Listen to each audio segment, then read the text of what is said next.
Retour sur le plateau Equinox, deuxième partie, c'est le temps du débrief, toujours en compagnie du docteur Louison Essomba et du docteur Dalvaris Goudou. Et également à Ouagadougou, nous allons retrouver Eric Gombi. Eric Gombi, mais vous allez attendre une minute, Eric Gombi. On commence par le Cameroun, par Douala, Bonakwama, docteur Louison Essomba. Le président de la transition est libre, mais on a pu obtenir, les militaires ont pu obtenir ce qu'ils voulaient, sa démission. Oui, bien entendu, nous voyons aussi ces gens-là, toutes les vérités pouvoiristes. Est-ce que vous imaginez un autre scénario? Non. À partir du moment où on l'a amené à Kati? Dès qu'on l'a amené à Kati, vous avez vu les pressions internationales qui sont venues. La France... Mais c'était pour demander qu'on le libère. Mais bien entendu... Mais pas pour qu'il démissionne. Oui, la France a fait... C'était déjà une évidence. C'est-à-dire que dans ces conditions-là, ces gens-là, même si c'est vous-même, vous n'allez plus accepter de prendre les rênes de la conduite de la transition. C'est-à-dire que sous une telle pression, il n'y a que lieu parce que mais dans cette zone de Kati, vous ne pouvez pas imaginer la pression militaire. Peut-être on aurait pu le dire que si vous insistez à regagner votre statut, qui sait comment on vous a pris, on peut encore vous prendre. Peut-être là, ce sera plus d'évidence pour vous de sortir. Donc, la jeune militaire ne pouvait pas faire autrement, puisque là, toutes les pressions externes et internationales qui tombaient sur elle, ce n'était qu'une évidence de leur libération. Moi, je pense que ce qui est intéressant, c'est qu'ils aient eu la vie sauve. Et ça, c'est ce qui m'intéresse. Mais maintenant, la suite, je vous assure que les concernés ne seront plus prêts à remonter à ce statut-là d'être président ou vice ou premier ministre de la transition. Et ça me permet de faire un autre commentaire pour indiquer que vous convenez avec moi que dans ce qui se passe, la jeune militaire a en réalité envie de demeurer au pouvoir. Parce que vous avez vu, quand ils démettent le président et le premier ministre, les gars disent qu'ils ont 3 ans pour organiser la transition démocratique. Ah, on leur a dit non. Écoutez, lorsque vous savez, après un coup d'État, la jeune militaire prend le temps à rester, à demeurer au pouvoir, en réalité, on n'est plus là dans une logique de transition démocratique, mais de conservation du pouvoir dans un régime militaire. Et d'où les pressions qui sont venues, on doit pousser les concernés à dire, ok, on a plus 3 ans à faire, on a 1 an en 2022 pour voir comment organiser une élection. Donc la jeune est nourrie par des velléités pouvoiristes qui sont clairement perceptibles. Voilà, docteur Dalvaris Goudou, mais je crois que Assimi Goïta dit que tout sera respecté, respect de ce qui a été dit, c'est-à-dire 18 mois de transition, élection en février 2022. Oui, on espère qu'ils vont respecter cela et je partage parfaitement le point de vue du docteur Essomba. Premièrement, quand vous êtes dans un camp, le camp de Kati, oui, c'est un camp militaire, c'est pratiquement l'un des rares qui est totalement sous le contrôle des Maliens encore. Et en situation de coup d'État, on peut même vous tuer. Hein. On vous dit que c'était une balle perdue. Le reste, c'est en politique. C'est-à-dire, on passe et on prend les autres, on continue. En dehors de vous tuer, on peut vous envoyer en prison. Puisque pour le moment, il y a ce qu'on appelle le rapport de force. Vous êtes dans un camp, il y a des milliers de soldats. Vous êtes seul avec votre boubou sur vous. Vous ne valez pas grand-chose. On vous envoie en prison comme on peut. Mais maintenant, pour moi, je suis un souverainiste. Je dis, si ces gars pensent vraiment qu'ils vont respecter leurs paroles, c'est-à-dire, il y aura un pouvoir civil qui vient, que le Mali, avec d'autres partenaires, puisse sortir de la situation où elle est. Je prends un élément simple. Tout récemment, le 25 ici, là, il y a un pays de l'OTAN, le Danemark, qui a envoyé plus d'100 d'hommes. Ils envoient des forces spéciales. Qui leur donne l'autorisation d'envoyer des hommes au Mali? C'est pas sérieux. Est-ce que c'est le président? Est-ce que c'est le vice-président? Et ils sont nombreux là. Ça veut dire qu'ils décident de venir au Mali comme ça. Pourquoi? Parce que les enjeux sont ailleurs, même si nous faisons le débat ailleurs. Les enjeux en dehors de l'aspect géostratégique que je parlais d'encerclement de l'Algérie, Kato, il faut les faire tomber. C'est un exemple mauvais pour l'Afrique, selon la France. Il n'y a qu'au nord du Mali, vous savez, l'Algérie est très riche en pétrole et en gaz. C'est l'un des grands exportateurs mondiaux de gaz. Et au nord, au sud de l'Algérie, il y a beaucoup de gaz. Il y a une nappe importante de cela qui est au nord du Mali. Il y a de l'or, il y a de l'uranium. Et les pays européens, vous savez, la plupart des pays européens, aujourd'hui, ils sont en train de poursuivre l'énergie verte, ça veut dire moins polluante. Et pour cela, et qui ne coûte pas cher. Et pour cela, l'uranium joue un rôle central. Et ils considèrent le nord du Mali comme une partie de la Centrafrique, comme les réserves qui leur appartiennent. Là, il faut inventer n'importe quelle hypothèse pour être sur le terrain. C'est pourquoi vous voyez, ils sont là depuis des années. Curieusement, depuis pratiquement qu'ils sont là, on a comme impression qu'il y a la présence et le nombre d'hommes qui montent. Les Français sont jusqu'à 5000 hommes. Mais plus ou moins, la situation de sécurité ne fait que se dégrader. C'est pourquoi je pense que si ces gars pensent qu'ils peuvent avoir d'autres partenaires sur la scène internationale qui peuvent le permettre d'imposer la souveraineté de leur pays, c'est une très bonne chose. Mais par contre, je pense que cela ne va pas être facile parce qu'une des grandes difficultés, c'est que le Mali, c'est une nation qui est totalement enclavée, donc elle a besoin des voisins pour pouvoir fonctionner. Et ce qu'on ne nous dit pas tout, vous savez, le Mali, c'est le deuxième producteur d'or sur le continent africain. Alors qu'on le montre toujours, oui, et du coton. Et on nous donne toujours l'impression que c'est un pays qui est extrêmement pauvre. Pour dire quoi? Que si les puissances qui ont la main mise sur le Mali, notamment la France, l'avaient laissé vraiment fonctionner, nous pensons que celui-là devait être en très très grand pays. Mais maintenant, pour la question du pouvoir que le docteur Essomba, il s'est dit, dans presque tous les pays du monde, les vrais gars qui ont le pouvoir, c'est les militaires. Même chez nous. La différence, c'est que les politiques partent. On vous non, vous partez. Vous avez le mandat, vous partez. Mais les militaires, ils sont là. Hein. Vous voyez, en Chine, là, au niveau du comité central du Parti communiste, quelle est la commission la plus puissante? La commission du renseignement militaire. Parce que c'est Xi Jinping. C'est Xi Jinping qui est le président de la République et le secrétaire général du Parti communiste. Renseignement militaire, c'est lui qui préside. Pratiquement, même aux États-Unis, là. Oui, même en Israël. Qu'est-ce qui commande la politique internationale des États-Unis? C'est le complexe militaro-industriel. C'est les fabricants d'armes. En France, c'est les Dassault et tout. Les lobbies. Exact. C'est les grands lobbies financiers et surtout militaires. Puisque quand on fait de la politique, c'était la force du président Idriss Déby, il avait compris ça. Parce qu'en France, lui travaille avec les services. Les hommes politiques, ils viennent après, ils partent. C'est pourquoi vous voyez quand Pasqua a été mis sur l'intérieur, il disait qu'ils savent que je sais. Et quand vous avez le renseignement militaire, vous contrôlez le pays. Même quand vous n'êtes plus au pouvoir, vous avez une certaine influence. Donc pour dire quoi? Pour dire que dans tous les pays du monde, les militaires, et surtout les gros, ils sont jeunes quand même. C'est les gars, quand vous êtes colonel à leur arche là, au minimum, c'est les gars qui peuvent encore faire moins de 30 ans. Hein. Ça veut dire s'il n'y a rien là, s'ils sont seulement militaires, ils peuvent faire 130 ans à servir le pays. En d'autres termes, quand les gars qui sont politiques maintenant, ils vont peut être là, ils vont encore être là jusqu'au rang de général, ils peuvent finir même général de corps d'armée, même s'ils ne suivent qu'une carrière militaire simple. En termes simples, quand on a ce type de personnes, il faut compter. Général de corps d'armée. Et puis s'il est colonel aujourd'hui là, il peut. Donc là-bas, on ne va pas vite. Non, c'est pas comme au Tchad. Et justement, vous avez posé une question avec Yomi. Comment Macron peut-il dire qu'il y a un coup d'État au Mali? Non, on va d'abord prendre Eric Yorbi, le gouvernement Mokhtar Ouane, qui a été annoncé le 24 mai dernier, devait intégrer les organisations politiques. C'est peut-être ce qui a suscité le courroux des militaires. Pourquoi Assimi Goïta ne veut pas, on va le dire comme ça, ne veut pas qu'on intègre les civils? Ça doit rester une affaire de militaires au Mali, le pouvoir? Oui, vous devez comprendre que tel que je vous l'ai dit d'abord précédemment, les militaires ont volé la révolution au Mali. Ils ont volé la révolution en ce sens où le terrain qui a été préparé par le M5, ce terrain a été favorable pour que l'armée finalement vienne récupérer tout le travail qui avait déjà été fait par les différentes forces coalisées. Alors, donc, il se passe tout simplement au Mali que les militaires ont jusqu'ici géré le pouvoir entre eux. Ils ont incorporé une minuscule part des politiques et le gouvernement, bien entendu, de Mokhtar Ouane voulait bien sûr s'émanciper de ce pouvoir militaire. Mal leur en a pris parce que les militaires n'étaient pas du tout d'accord par rapport à cette émancipation qui se préparait.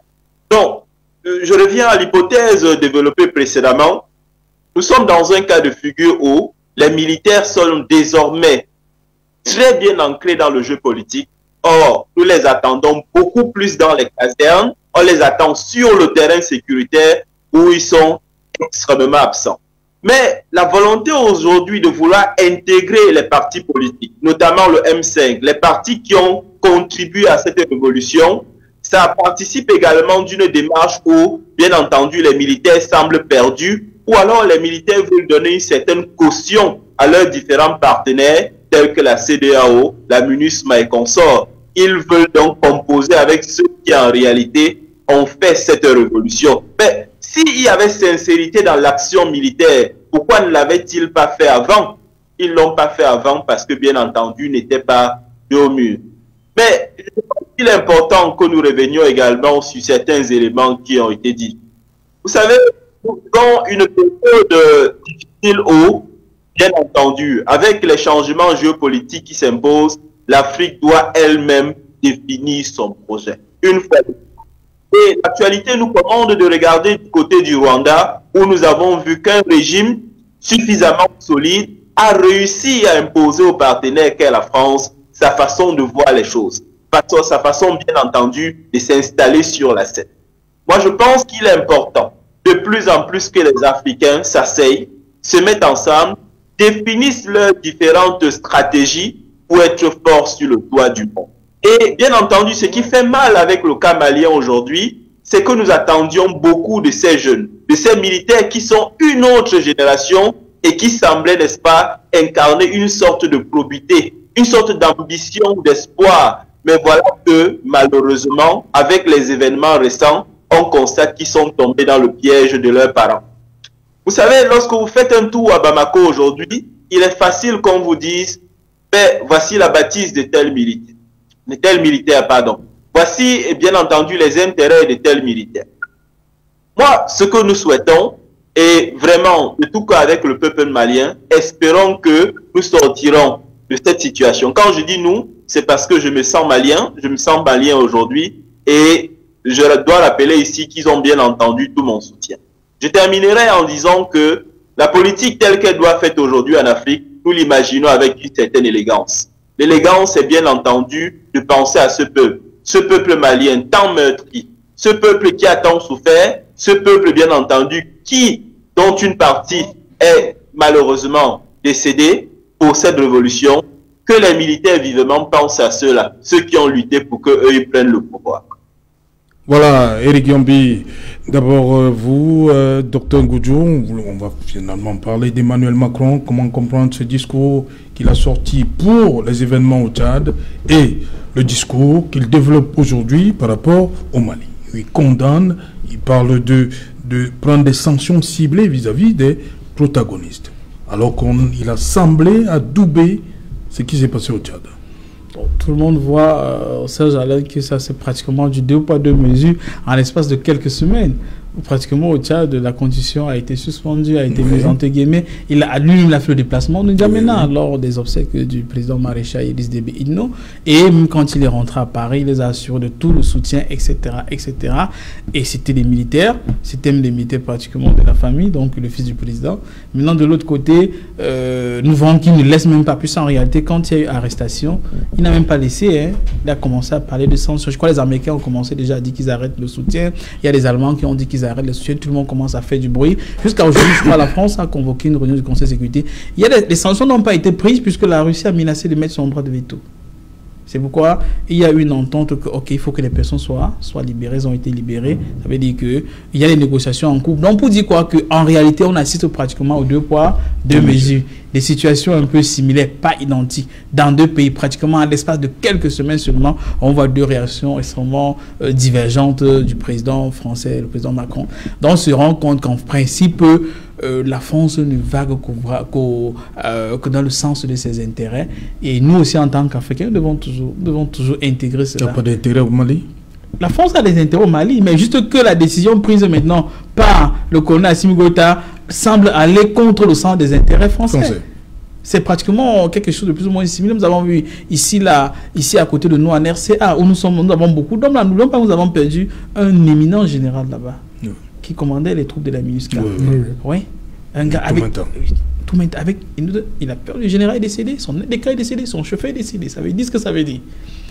Très curieusement, dans un très peu de temps, dans un laps de temps. Donc, pour dire quoi? Pour dire que quand la France s'est rendue compte que le président Touadéra ne marchait plus dans ses intérêts, comment tous les députés qu'ils ont fait, ils ont pratiquement ressuscité M. Bouzier, voulant le faire prendre le pouvoir. Il y aurait l'intervention des Russes et des Rwandais, qu'actuellement, nous pensons que le pouvoir à Bangui serait tombé. Donc, pour dire qu'il ne va qu'au gré de leurs intérêts. Et nous devons comprendre cela. C'est pourquoi parfois, c'est très dur d'admettre cela, parfois, mais j'admets Israël. C'était 45 Russes. Exact.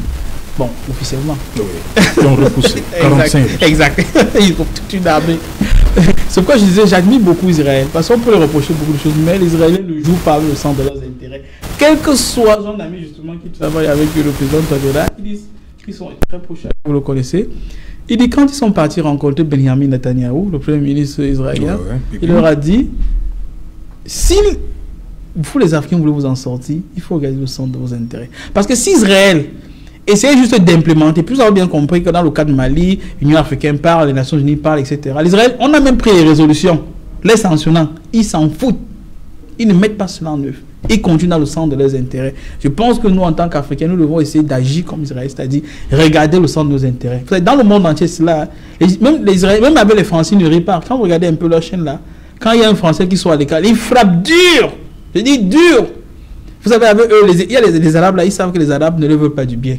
Mais les Arabes qui peuvent coopérer avec eux, ils regardent le centre de leurs intérêts. Ils ont signé beaucoup d'accords de paix là. Donc pour dire quoi, que nous, Africains, comme les Français ne regardent que le centre des intérêts, nous aussi nous devons regarder le centre de nos intérêts quand nous avons la responsabilité dans nos nations. Docteur Louison Issomba, cette attitude du président Macron, beaucoup de gens s'interrogent. Il y a le vérité au Tchad, erreur au Mali. Il y a justement lieu s'en inquiéter.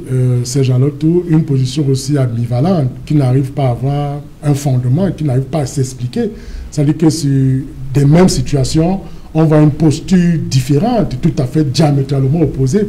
Vous voyez, à la situation au Tchad, on voit un président qui a pratiquement encouragé la mise à l'écart. Il a effectué le déplacement. Au point d'effectuer un déplacement, il était, comme on dit, en présentiel lors de ces cérémonies, qui démontre à suffire que dans le cadre de ce coup d'État que nous avons vécu, parce que moi je continue à croire qu'il s'agissait d'un coup d'État, on se rend bien compte que la France a joué, continue de jouer un retour. Regardez ce qui se passe au Mali, c'est exactement la même chose. On met en frigo la norme fondamentale et finalement le président sort pour dire que vous la junte, il faut reconstituer l'ordre constitutionnel qui a été en feu. Non, moi je pense que c'est une attitude qui peut peut-être être rangée dans une immaturité politique, ou du moins, comme Jalvaris le disait, le docteur le disait tout à l'heure, vous savez, c'est Guy de la Charrière qui le disait, entre les États, il n'y a pas d'amis forcément, mais il y a beaucoup plus des intérêts. Donc c'est le degré des intérêts qui se joue ici. Peut-être que la France estime qu'elle a davantage plus d'intérêts au Tchad, un peu moins qu'au Mali. Ok. Voilà, Éric Yombi, vous également, c'est votre point de vue, plus d'intérêt au Tchad qu'au Mali? Vous savez, la France définit ses intérêts par rapport à ce qu'on appelle, bien entendu, l'intérêt national. L'intérêt national, c'est ces différentes actions qui sont notamment menées à l'extérieur, qui permettent à la France de conforter, bien entendu, son influence, sa puissance. Ce que nous savons du nord du Mali, c'est que c'est une zone extrêmement riche en ce qui concerne déjà l'eau. Dans le désert, ce n'est pas du tout rien. On sait évidemment que dans le nord du Mali, il y a beaucoup d'or. Et on sait que dans le nord du Mali, il y a même du pétrole qui partirait de la bande sahélienne jusqu'au Darfour. On sait également que dans le nord du Mali, il y a bien d'autres richesses. Lorsqu'on l'a dit, on comprend pourquoi la France y est bien installée. Mais vous savez, il faudrait qu'on fasse un débat total entre nous Africains. Si la France développe ses intérêts par rapport à l'intérêt national en ce qui concerne le Mali, les Africains, ils développent quel intérêt? Pourquoi ne veulent-ils pas désormais se mettre ensemble pour défendre entre eux les intérêts? Et c'est pourquoi la question malienne nous dérange également aujourd'hui, tout simplement parce que les dynamiques citoyennes qui ont été mises en place pour que les changements, les aspirations des populations soient respectées, que la junte militaire vienne bien entendu faire table rase de ces dynamiques qui ont été mises en place, qui poussent le changement. Vous devez savoir qu'il y a un sentiment anti-français extrêmement profond au Mali et qui peut se comprendre. Lorsque je parle de sentiment anti-français, je parle d'un sentiment contre la France officielle et non contre, bien entendu, la population française elle-même. Il appartient aux Africains, dans un monde perturbé, dans un monde en plein d'intérêts, de défendre elle-même ses intérêts. Il n'appartient pas à la France, il n'appartient pas à la Russie de défendre les intérêts africains. Il nous appartient de nous organiser avec l'Union africaine, qui, il faut bien le rappeler, ici le dit sans embâche, l'Union africaine est à l'image des présidents africains, c'est-à-dire la conférence des chefs d'État, c'est-à-dire ce club très sélect qui dicte bien entendu des orientations à cette organisation, mais qui a du mal à porter un véritable projet africain. Projet au sens politique, projet au sens sécuritaire. Bien entendu, la France devant ses intérêts, nous le savons, que l'Afrique elle-même mette en place une mécanique Bien entendu, c'est difficile qu'elle mette en place une mécanique pour défendre elle-même ses intérêts. Peut-être elle sera grande dans 100 ans, dans 200 ans, mais nous avons l'obligation, aujourd'hui, et surtout aujourd'hui, le plus tôt possible, de commencer à définir ce qui est important pour nous. Il est suivi, oui, la Russie, il le faut. Bien entendu, on a parlé d'Israël, mais l'Afrique doit être son propre centre. Elle doit apprendre à conquérir le monde et surtout pour être un rendez-vous qui est déjà important pour les autres, le rendez-vous de 2050. En 2050, l'Afrique aura la plus grande population du monde. Toutes les puissances du monde s'agitent aujourd'hui autour de l'Afrique. L'Afrique refuse de s'agiter autour d'elle-même. C'est de ça dont il est question. Nous ne pouvons pas parler aujourd'hui de géopolitique africaine et qu'on nous ramène sur la table de manière systématique la Russie et la France comme des partenaires incontrôlables, incontournables. Oui, nous voulons ces partenaires, mais c'est l'Afrique qui doit définir le rythme. C'est l'Afrique qui doit définir la cadence. Et c'est pourquoi nous implorons ici ces différents chefs d'État de se mettre au travail. C'est pourquoi nous implorons ces différentes populations de pousser les politiques à une autre logique qui fera en sorte que l'Afrique soit la risée d'elle ou alors la risée du monde. Cette présence du président français Emmanuel Macron, 27 ans après le génocide, c'était en avril 1994, votre sentiment, la voix de la France, 27 ans après le génocide, après tout ce qui s'est dit par rapport à la France, son rôle dans ce génocide.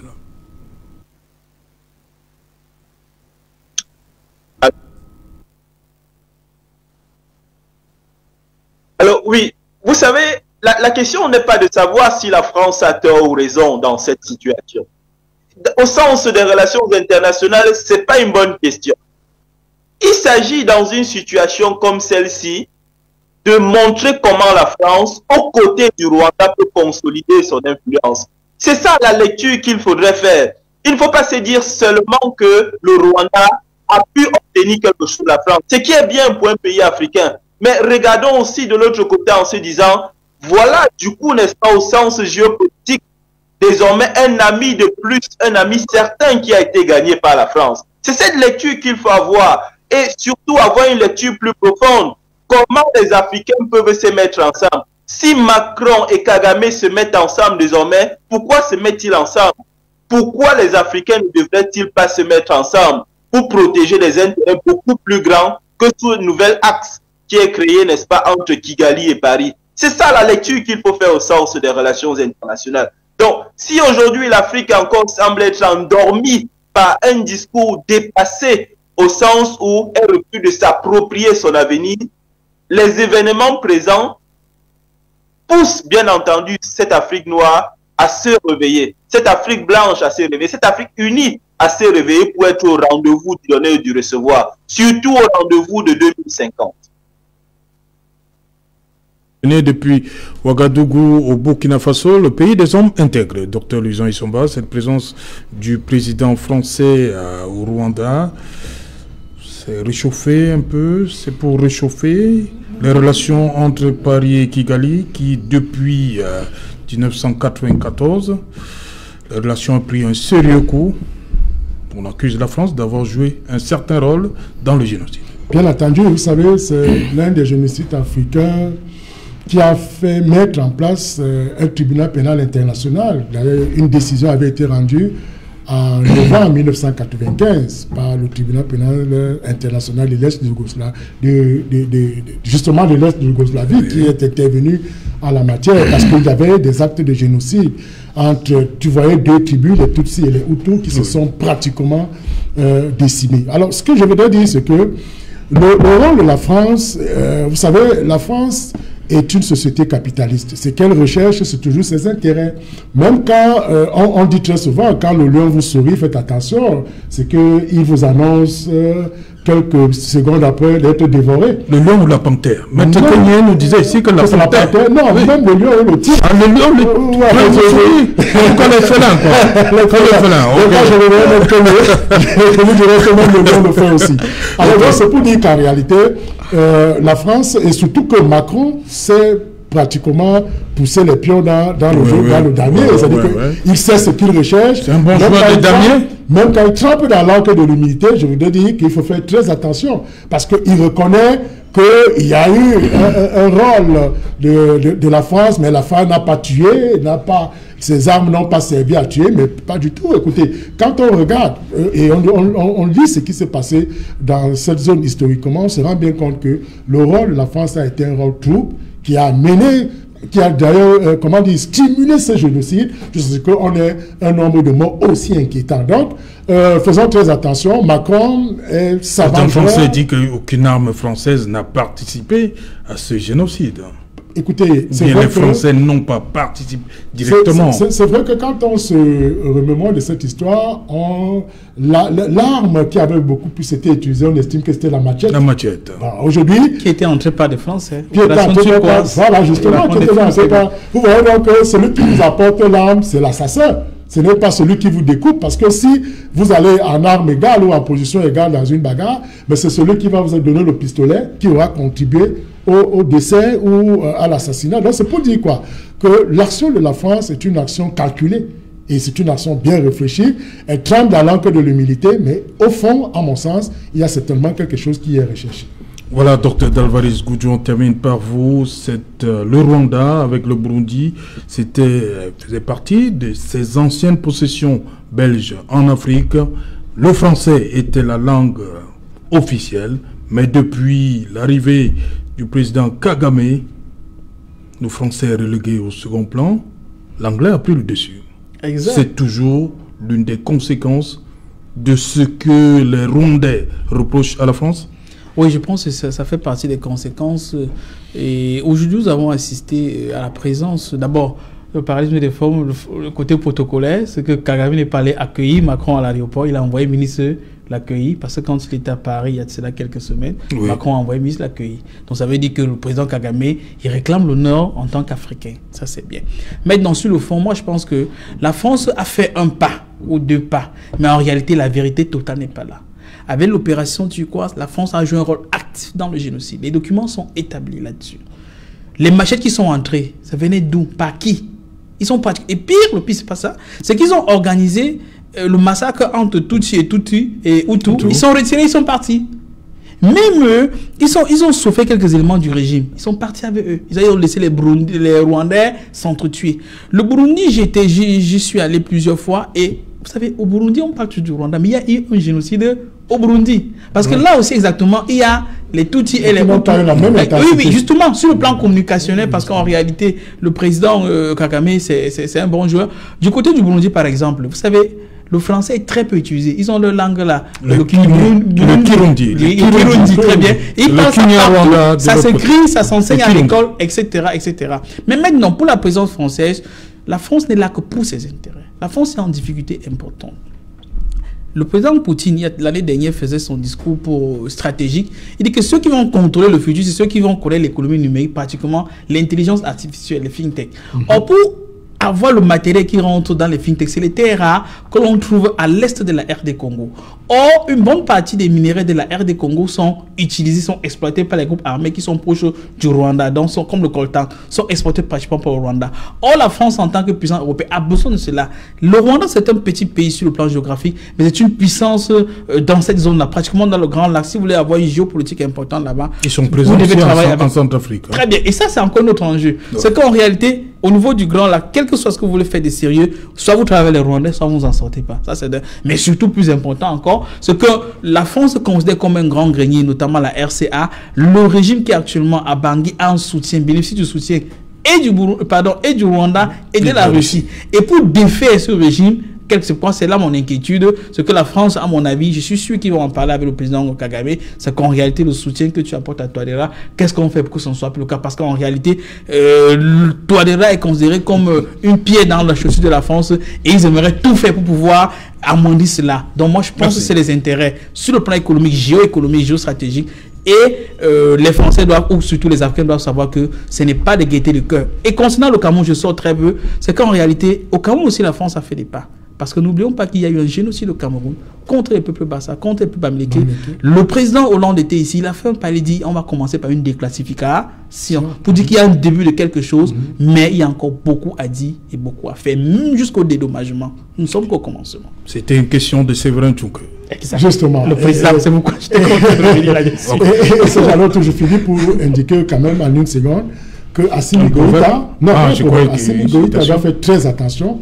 Lorsque la France va se souvenir que les intérêts sont sérieusement menacés du fait de ce monsieur, j'ai trop peur pour ça. Justement. Comment ça? Mais oui, parce que vous savez... Vous voyez le scénario à la Dadis Camara? Bien entendu, bien entendu. Capitaine Sandougou, par exemple, on va pêcher à ces alentours quelqu'un qui est certainement qui va jouer le sale rôle. Et vous savez, chaque fois que la France est marquée quelque part et que ses intérêts sont menacés, je vous assure, c'est toujours la stratégie qui est utilisée. Elle fonce, elle réussit à prendre quelques-uns des alentours de celui qui a le tenant du pouvoir pour essayer de voir ce qu'il y a lieu de faire. Donc, il faut faire très attention. Merci. Merci, Dr Luisan Essomba. Merci à vous, Dr Dalvarez Goudjou, une fois de plus. C'est moi qui suis honoré. 2 jours de suite. Hein. Vous vous reposez. Hein, oui. Vous reposez. Je voyage déjà pour la campagne. Il faut voir grand-mère. Voilà, merci. Merci à vous également, Éric Yombi. Madame, Monsieur, nous sommes donc arrivés au terme de cette édition Equinosoir. On se retrouve demain lorsqu'il sera 19h. Bonsoir, à Conan.